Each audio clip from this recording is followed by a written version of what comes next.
ငင်းချမ်းရဲ့အတွက်လမ်းလျှောက်ရင်းလာအိုဆရာတော်မဟာတန်ဟာထရပ်ကားတစ်စီးဝင်ရောက်တိုက်ခဲ့တာကြောင့်ခြေထောက်တစ်ဖက်ဆူဆူဝါးဝါထိခိုက်ခဲ့ပါတယ်ဒီအခြေအနေကိုတင်ဆက်ပေးမှာဖြစ်ပါတယ်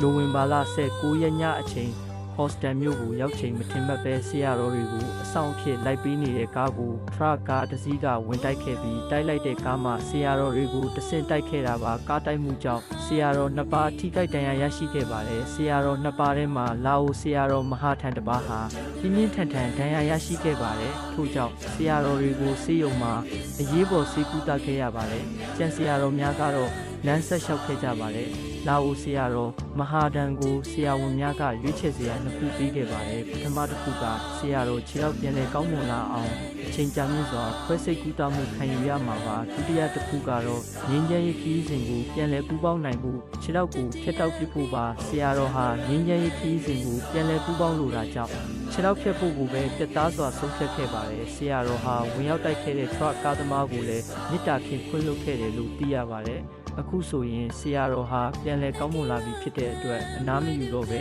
အထူးပြုလုပ်ထားတဲ့ဝီချဲနဲ့ပြန်လည်ပူးပေါင်းနေပြီဖြစ်ပါတယ်ဆရာတော်ရဲ့သတင်းကြောင့်ကမ္ဘာတဝန်းကအလှူရှင်များကဒေါ်လာ9000ကိုစုပေါင်းလှူဒန်းထားတယ်လို့သိရပါတယ်ဆရာတော်ရဲ့စိတ်ထားကတော့တကယ်ကိုလေးစားစရာဖြစ်ပါတယ်ခင်ဗျာ